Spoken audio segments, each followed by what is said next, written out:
Oui, alors c'est vrai que ce qui a marqué dans ces attentats, outre le fait que c'était des attentats qui ont fait énormément de victimes et qui sont devenus les attentats les plus importants sur le territoire français. Ce qui a marqué, à mon sens, c'est deux choses. C'est d'abord les modalités opérationnelles de la violence, le fait d'avoir des gens armés d'armes de guerre qui tirent dans la foule et qui par ailleurs sont eux-mêmes revêtus de ceintures d'explosifs et ne vont pas hésiter à se faire exploser avec l'idée de faire un maximum de morts, même si sur ce dernier point, ce qui est quand même notable, c'est l'absence de réussite, fort heureusement, au niveau du stade Saint-Denis, puisque deux attentats suicides ont eu lieu qui n'ont provoqué la mort que d'une seule personne, et ça aurait pu être bien pire, évidemment, s'ils avaient réussi à rentrer dans le stade, ou tout du moins à se faire sauter dans la queue du stade.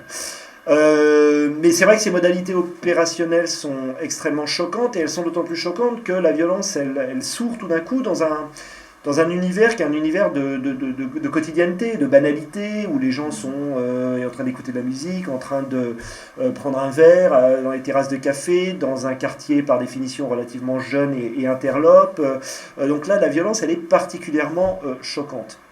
Mais elle est d'autant plus choquante pour nous, Français, que bizarrement, paradoxalement, en fait, on la connaît très peu, la violence, et surtout ce type de violence politique dite terroriste, qui arrive soudainement. Si on compare à l'ensemble de nos voisins, c'est quelque chose d'assez nouveau. Les Anglais et les Espagnols ont connu la vague des attentats de l'IRA ou de l'ETA, qui ont quand même été une vague d'attentats extrêmement violentes, 900 morts d'un côté, plus de 3000 morts de l'autre, avec des violences indiscriminées extrêmement fortes, mais aussi des violences politiques discriminées, hein, des attentats directement contre des forces de l'ordre, mais aussi contre du grand public. En Italie ou en Allemagne, on a connu évidemment les années noires des années 70, les années de plomb. Et puis en Italie, il ne faut quand même pas oublier qu'en Italie, au début des années 90, pendant l'opération Manipulite, l'Italie a connu près de 4000 morts avec des attentats mafieux qui étaient des attentats indiscriminés. Donc on est dans un univers européen qui a connu la violence politique d'assez grande intensité, et nous, non, d'une certaine façon, ou très peu en tout cas. Très peu, où ça remonte aux années de l'OAS, puisque l'extrême gauche militarisée a très peu touché la France. Et puis que le terrorisme de type séparatiste n'est pas du tout de la même ampleur en France. Donc on a été d'autant plus choqués que cette violence, on la connaît peu, on la tient à distance, et on s'est retrouvé totalement traumatisé finalement par quelque chose qui nous est complètement inconnu. Voilà, donc une intensité très forte, et à ce point forte évidemment qu'elle va probablement avoir des répercussions très importantes, à la fois sur le plan interne, en termes de mise en place de politiques publiques de sécurité, mais aussi sur le plan externe. On voit bien que les alliances et la politique définie par le gouvernement français est en train de changer radicalement, et que vraisemblablement la politique du ni Assad, ni Daesh ne tiendra pas très longtemps. Ce qui interpelle dans... Alors cette question du processus de radicalisation, c'est évidemment une question centrale, très compliquée. Il y a un certain nombre d'études qui vont démarrer pour essayer de mieux le saisir.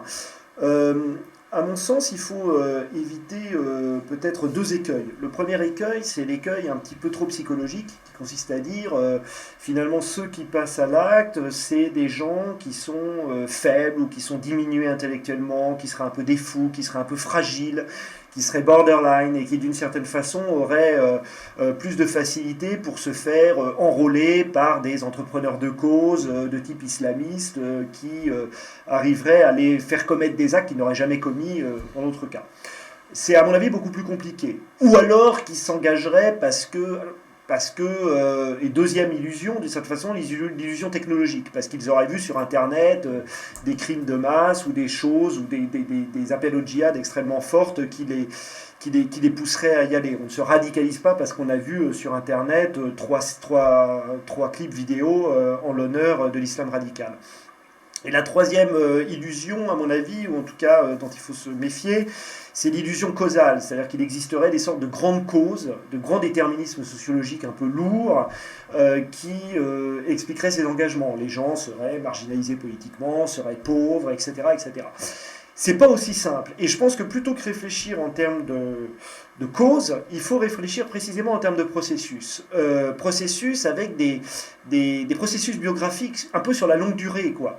Comment ces gens, finalement, quelle est leur modalité d'apprentissage de la violence, comment ils vont progressivement rentrer là-dedans. Comment ils vont... Alors, à mon sens, il y a plusieurs paliers qui sont importants à souligner. Un premier palier, c'est la question des rencontres, qui me semble absolument cruciale. On s'aperçoit très bien que la plupart de ces gens ont, à un moment donné, fait une rencontre qui va être une rencontre fondamentale, une sorte de personne ressource qui va être le moment de basculement, ou celui qui va non seulement apprendre la radicalisation cognitive, mais aussi la radicalisation comportementale, les deux étant pas automatiquement liés.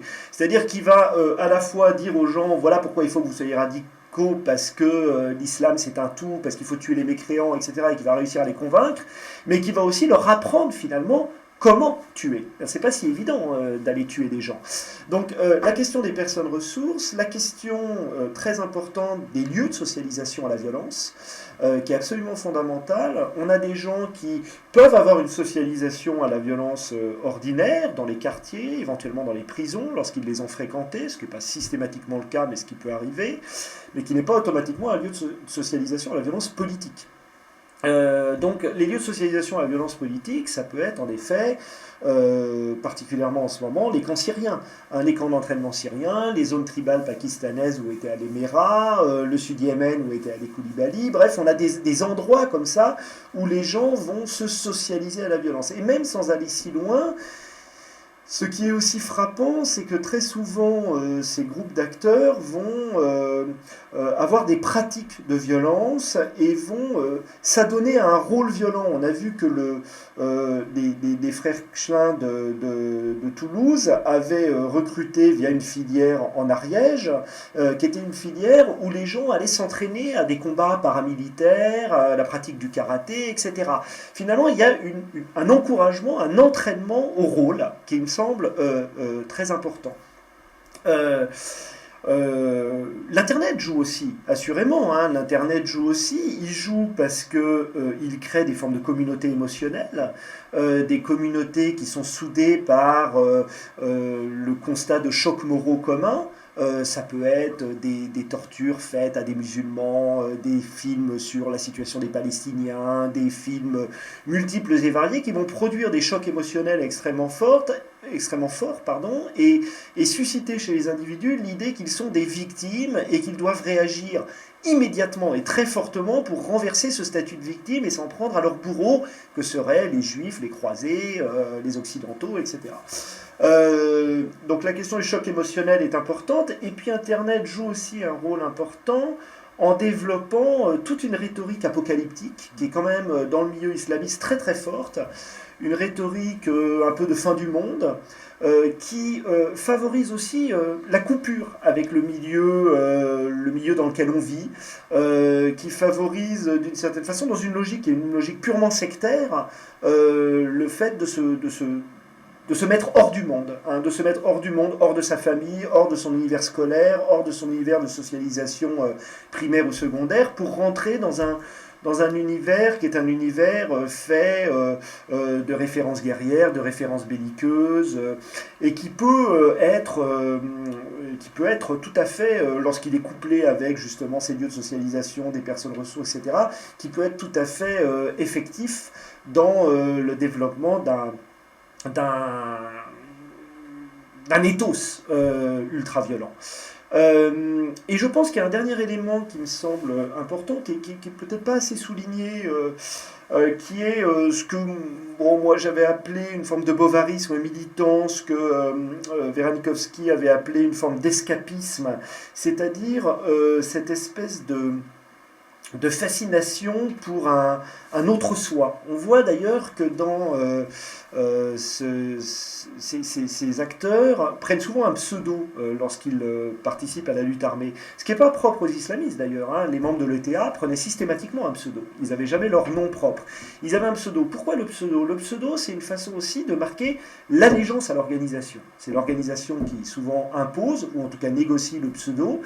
Le pseudo, c'est une façon de dire « je perds mon identité réelle et mon identité qui qui me définit dans ma vie ordinaire, et désormais je n'existe que dans mon appartenance à la cause et à l'organisation. Je me donne corps et âme. Donc je sors de mon monde, je sors de mon monde et je m'évade de mon monde pour rentrer dans un univers qui est un univers autre, qui est un univers grandiose. Je me bats pour la cause, je me bats car je suis un guerrier d'Allah, quoi de plus magnifique, quoi de plus extraordinaire, quoi de plus valorisant pour l'estime de soi, surtout lorsque celle-ci est peut-être assez basse pour des raisons socio-économiques et voire culturelles un peu faibles. Quoi de plus valorisant que de se dire le guerrier d'Allah. Donc là, on a une façon finalement de sortir du monde, de s'évader vers un univers absolument magnifique, absolument splendide. Et je pense qu'il faut le prendre très au sérieux, ça. Et que ça joue, ça a un rôle et ça a un poids absolument considérable. Là encore, c'est pas automatiquement propre aux islamistes. Je pense aux travaux qu'avait fait Michel Dubec, le psychiatre, qui avait interviewé longuement Rouillant, le fondateur d'Action Directe. Rouillant fonctionnait un peu sur ce niveau-là. Il voulait retrouver, sortir de sa vie un petit peu commune, un petit peu sans gloriole, de sa vie ordinaire finalement tellement basse, pour rentrer dans un processus de réenchantement de son monde, de réenchantement de son univers, avec des références à la guerre d'Espagne, à ses grands-parents, à l'antifranquisme, etc. Et rentrer dans le monde d'Action Directe, c'était une façon aussi de vivre une vie absolument fabuleuse, absolument extraordinaire. Ces jeunes-là ne sont pas si éloignés, prendre la mesure, mais pas si éloigné de ce qu'a vécu une partie de la génération des années 60-70 dans l'Europe occidentale, en sombrant dans les délices narcissiques de la lutte armée. On est dans quelque chose comme ça. D'ailleurs, c'est pas un hasard si quelqu'un comme Mohamed Merah se filme au moment où il tue ses victimes. Et c'est souvent le cas, il porte des petites caméras pour se filmer.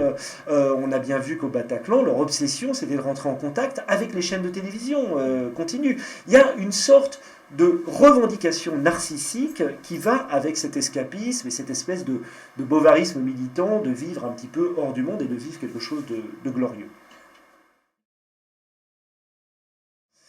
Les deux, je pense, et c'est deux politiques différentes, qui est une politique de renseignement. La lutte antiterroriste, c'est une lutte qui s'opère par le renseignement, quasiment exclusivement. C'est pas une lutte...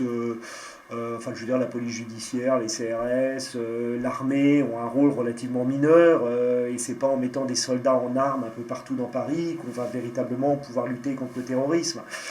Très peu, il y a une dimension symbolique qui est nécessaire, qui est forte, qui est importante, mais c'est pas ça qui va permettre de lutter contre le terrorisme. Ce qui permet de lutter contre le terrorisme, c'est le renseignement en amont. Et donc, en effet, renforcer à la fois le poids des forces spéciales, renforcer le poids des services de renseignement, peut-être revoir aussi un petit peu les process de renseignement, qui, je ne sais pas s'ils ont failli en l'occurrence, je ne pense pas qu'on puisse tout prévoir, et que par définition, les services de renseignement ont prévu beaucoup déjà, mais on ne le sait pas automatiquement, puisque les attentats par définition n'ont pas eu lieu. Donc, mais on dit que beaucoup d'attentats ont été déjoués. On ne peut peut-être pas tout prévoir. Donc, en effet, la lutte contre le terrorisme, elle se joue à ce niveau-là. Et puis, par rapport à votre question, je pense que ce que je disais tout à l'heure, la violence, on ne la connaît pas, on ne la connaît plus, on l'a mis à distance. Il va peut-être falloir la réapprendre un petit peu. Oui, c'est vrai, et se rendre compte qu'on vit dans un monde qui n'est pas un monde fait uniquement de rationalité et d'enchantement quotidien, et que la violence, elle y a sa place. Et après tout, je ne vais pas dire que c'est une bonne chose, ce serait vraiment évidemment absurde, mais les seuls univers sans violence sociale ou sans violence politique, c'est les univers totalitaires, où là, il n'y a aucune violence qui s'exprime. Dans les démocraties, il y a toujours un petit peu de violence. Il y a une place pour un petit peu de violence. Pas trop, il faut arriver à la réguler. Là, évidemment, le terrorisme franchit un cap dans le niveau de violence qui est absolument insupportable pour la société civile et pour l'État. Et surtout pour l'État, peut-être, parce qu'il remet en cause fondamentalement sa légitimité. Mais il faut réapprendre la violence. Alors, qu'est-ce que ça veut dire ? Est-ce que ça veut dire qu'il faut que les individus soient armés, qu'ils savent se battre, qu'ils savent se défendre ? Non, probablement pas. On est dans une culture et un État où on a délégué son droit à la violence à un État chargé de nous protéger, et c'est une très bonne chose.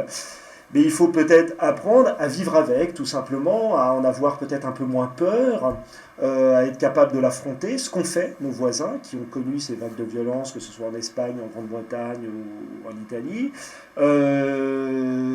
Et il faut, d'une certaine façon, faire confiance à nos autorités pour pouvoir le mieux possible la réguler, cette violence. Voilà, alors ça pose aussi la question de sa visibilité, la violence, puisqu'on en a peur parce qu'on ne la connaît pas et qu'on ne la voit pas. Donc ça pose aussi tout le débat sur qu'est-ce que les chaînes de télévision et les médias peuvent montrer de la violence et doivent montrer de la violence. On sait que les caméras de télévision, les chaînes de télévision se sont beaucoup censurées sur le spectacle de la violence.